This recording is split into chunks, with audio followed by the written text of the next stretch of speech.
एक तो ये बात होती है कि जब हम बच्चों को कुछ भी सिखाना चाह रहे होते हैं तो एक तो जनरल प्रिंसिपल्स हैं जो हमने लगाने हैं, यानी हमें स्ट्रोक्स आनी चाहिए, पॉजिटिव अटेंशन कब देनी है, नेगेटिव अटेंशन हमने कब अपने आप को रोक के रखना है, कॉन्सिक्वेंसेस क्या होते हैं। और आई एम श्योर कि आप में से बहुत से लोग जब कुछ काम कर रहे होते हैं तो कोई ना कोई ऐसी सिचुएशन आ जाती है कि अब आप कहते हैं कि ये मेरी कोई टेक्निक वर्क नहीं कर रही। उसमें क्या होता है कि आपको डायग्नोज करना होता है कि असल मसला क्या है। जब आप मसला डायग्नोज करेंगे, अब आप उस मसले के मुताबिक जब उसको हैंडल करेंगे, वहां से अब उसका बिहेवियर इंप्रूव होना शुरू होगा। आज को जो मैंने लिया है बच्चों का गुस्सा, कुछ तो छोटे बच्चे जो होते हैं जैसे 2 साल 3 साल, उनके टेंट्रम्स ज्यादा होते हैं, और फिर जब वो बालिग होना शुरू होते हैं 10 ईयर्स से ऑनवर्ड, आप देखेंगे फिर उनके गुस्से के एपिसोड ज्यादा आने शुरू हो जाते हैं। वजह कोई भी हो सकती है, लेकिन अब हम बच्चों को गुस्सा फेस करते हैं। बच्चे आपस में लड़ते हैं, एक दूसरे को बहुत ज्यादा मार भी देते हैं, चीखना चिल्लाना भी बहुत ज्यादा हो सकता है। और इसमें टिपिकली माएँ क्या कहती हैं कि मैंने मसलन उसकी प्रिविलेजेस रोक ली, मैंने उसका फलां चीज बंद कर दी, उसका वो लैपटॉप बंद कर दिया, उसका कंप्यूटर बंद कर दिया, टैब बंद कर दी, दोस्तों के साथ मिलना बंद कर दिया, मैंने उसे बहुत समझाया, मैंने उसको मार के भी देख लिया, लेकिन इसका ये बिहेवियर नहीं ठीक हो रहा। ये अपने बहन भाइयों के साथ जब लड़ता है तो उनको बहुत मारता पीटता है, बहुत ज्यादा तंग करता है। अब हमें ये देखना है कि ये जो बिहेवियर होते हैं इसमें हमने करना क्या होता है। पहला स्टेप होता है जिसमें आपने गुस्से के जो साइंस हैं उसको आपको पिक करना आना चाहिए। हमारा एक्चुअली हाल ये है, ना अपने इमोशंस को कोई अब नाम देते हैं, ना किसी और के इमोशंस को कोई नाम देते हैं। अपने उन साइंस को आइडेंटिफाई करना होता है कि बच्चा कब कब गुस्से में आ जाता है। दूसरी चीज आपने जो इसमें देखनी होती है, किस वजह से उसको गुस्सा आया। मतलब गुस्से पे तो हम बच्चों को डांट ही देंगे, कह भी देंगे, लेक्चर भी दे देंगे, गुस्सा हराम है, लेकिन ये कि किस वजह से ये गुस्सा आ रहा है उसके बारे में भी सोचना बहुत ज्यादा जरूरी होता है। मसलन बहन भाइयों की लड़ाई, एक छोटा बहन भाई तंग कर रहा है, कोई वो काम करना चाह रहे हैं उस तरह नहीं हो रहा, कोई उनकी नीड है जो अनमेट है, कई बच्चे जैसे खाते पीते सही तरह नहीं है, घर में उनको वो एप्रिसिएशन नहीं मिल रही जो कि वो ढूंढ रहे हैं, उसकी वजह से वो इरिटेट होकर गुस्से में आ जाते हैं। कंपैरिजंस बहुत ज्यादा होते हैं, स्कूल में कंपटीशन बहुत ज्यादा होता है। जब आपको स्कूल से कंप्लेन आएगी कि जी ये बच्चों से लड़ता है, लड़कों की खासतौर पे आ जाती है, आप कहते हैं पता नहीं क्यों ये लड़ रहा है स्कूल में, लेकिन वहां पर भी अगर कोई अनहेल्दी किस्म के कंपटीशन चल रहे हैं या इवन माँ बाप की तरफ से चल रहे हैं, कजिन्स के साथ आप देखें कई दफा हम जब ज्यादा कंपेयर करें तो इस किस्म की बातें आ जाती हैं। जो बहुत इंपॉर्टेंट चीज देखने की होती है कि बच्चों की सेल्फ एस्टीम जब लो हो जाती है उसकी वजह से फिर उनके अंदर एंगर बहुत ज्यादा आता है। तीसरा स्टेप जो इसका होता है कि बच्चों को कोई वोकैबुलरी सिखानी होती है एंगर की, कि how they can express their frustration, यानी रोना या किसी को मारना या चीखना ये कोई हल नहीं है आपको अगर गुस्सा आया है। और चौथा स्टेप क्या आ जाता है जिसमें आप अपने बच्चों को एंगर मैनेजमेंट स्किल सिखाते हैं। मसलन एक स्किल है कि आपने सेल्फ टॉक कैसी करनी है। जब आपको गुस्सा आया हो किसी पे और आप लगातार बार बार कह रहे हो कमाल है उसने ये कर दिया, लो जी ये कोई बात ही करने वाली, तो फिर क्या होता है वो चीज बढ़ती है। तो बच्चों के साथ भी ये होता है कि वो बार बार उस चीज के बारे में सोचते हैं। हम समझ रहे होते हैं कि बच्चा सोच नहीं रहा, कि आपको बच्चों को बताना होता है कि जब भी आपको गुस्सा आएगा आप अपने आप को बताएंगे मुझे गुस्सा आया हुआ है, but I am going to solve it in a better way. मुझे गुस्सा आया हुआ है लेकिन मैंने इस गुस्से का इजहार सही तरीके से करना है, मैंने किसी को मारना नहीं है, मैंने किसी पे चीखना चिल्लाना नहीं है, मैंने वो काम करना है जो सही हो, जिससे मसला भी हल हो, और सबसे बड़ी बात ये कि अल्लाह सुब्हानहू व तआला को मैंने राजी करना है। क्योंकि हम अक्सर बच्चों को सिर्फ उस मौके पे ये कह देते हैं बस गुस्सा नहीं करना, और वो बच्चे फिर आगे से कैसी कंप्लेंट्स करते हैं, आप उसकी साइड लेती हैं, अब मुझे मेरा मसला हल नहीं करती, जी सोल्यूशन ही हम दे रहे होते हैं ना, सोल्यूशन देना है हमें। दूसरी चीज ब्रीदिंग एक्सरसाइजेज आप बच्चों को बता सकते हैं। आपने अपने आप को फौरन काम कर लेना है।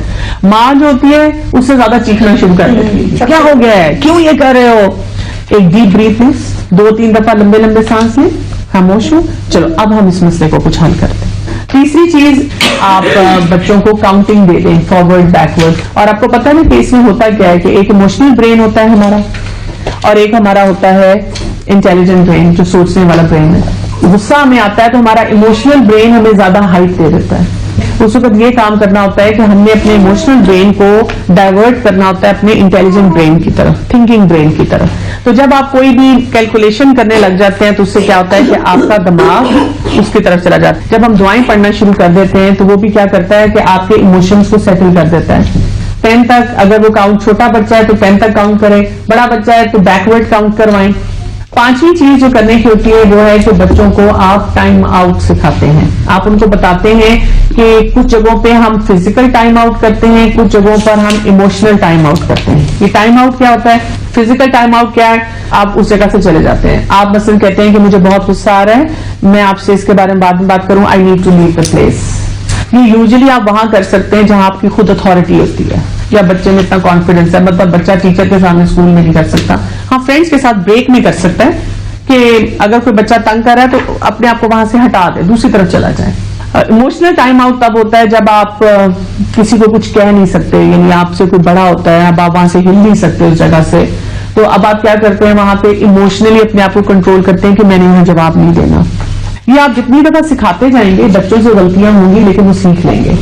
बच्चों को आप दुआएं सिखाएं, लेकिन अक्सर आप देखें ऐसे मौके पे ऐसा शैतान हावी होता है कि वो दुआएं भी भूल जाते हैं। अच्छा, अब इसके बाद जो करने का काम है वो बहुत इंटरेस्टिंग है। वो ये है कि अब आपने एक पूरा प्लान बनाना है, बिहेवियर मेक ओवर प्लान बनाना है, बिहेवियर को चेंज करने का प्लान बनाना है।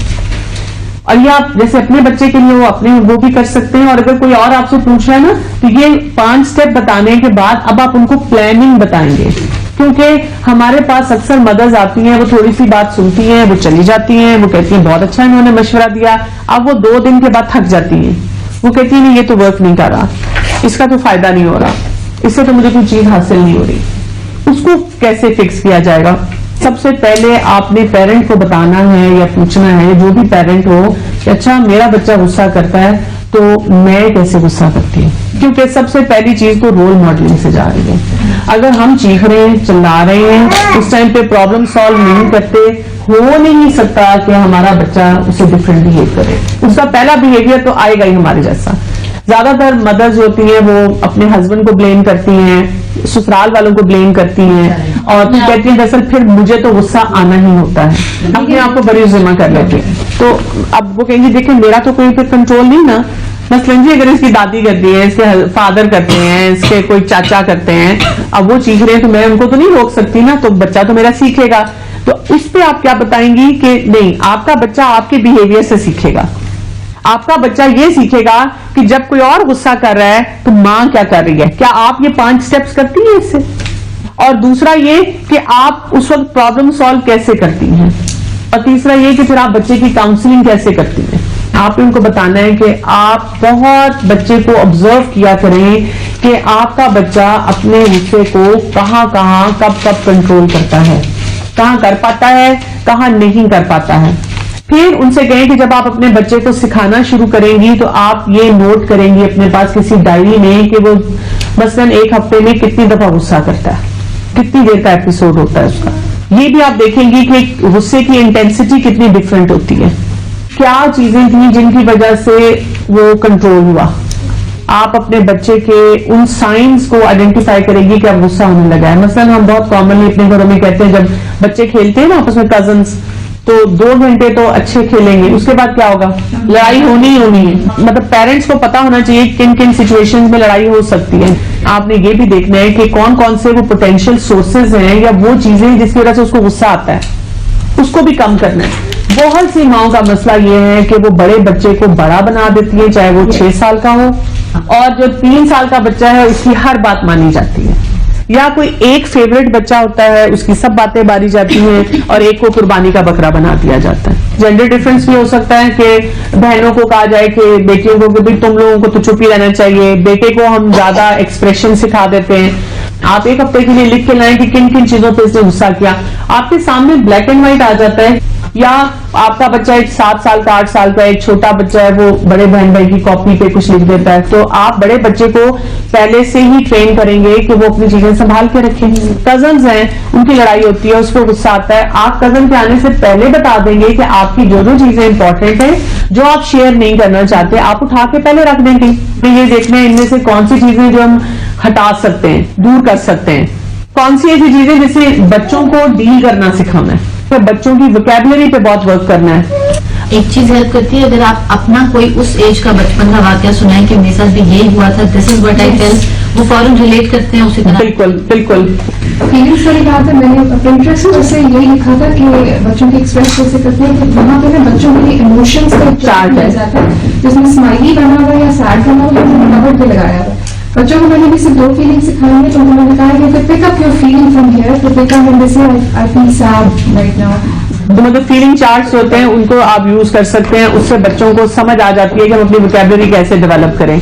जो भी टेक्निक्स आप यूज करते जा रहे हैं, आप उनको प्रैक्टिस भी करवाएंगे मुख्तलिफ सिचुएशन में। पार्क में बच्चे हैं, आपको लगता था आपके बच्चे को पार्क में बहुत गुस्सा आता था, आपने थोड़ा सा गैप दिया, आप उसको जाके देखने दिया कि वो बच्चों के साथ कैसे खेल रहा है। आपके पास बड़े क्लियर किस्म के कॉन्सिक्वेंसेज भी होने चाहिए जब आपने करने। 21 डेज से पहले बिल्कुल कोई रिजल्ट नहीं आता, यानी आपको बड़ी कंसिस्टेंसी के साथ किसी भी कोई भी बिहेवियर हो उस पर काम करना होता है।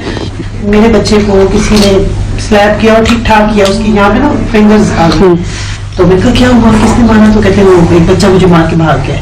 अच्छा, उनकी मदर आराम से खड़ी नहीं है, किसी से बातें कर रही है।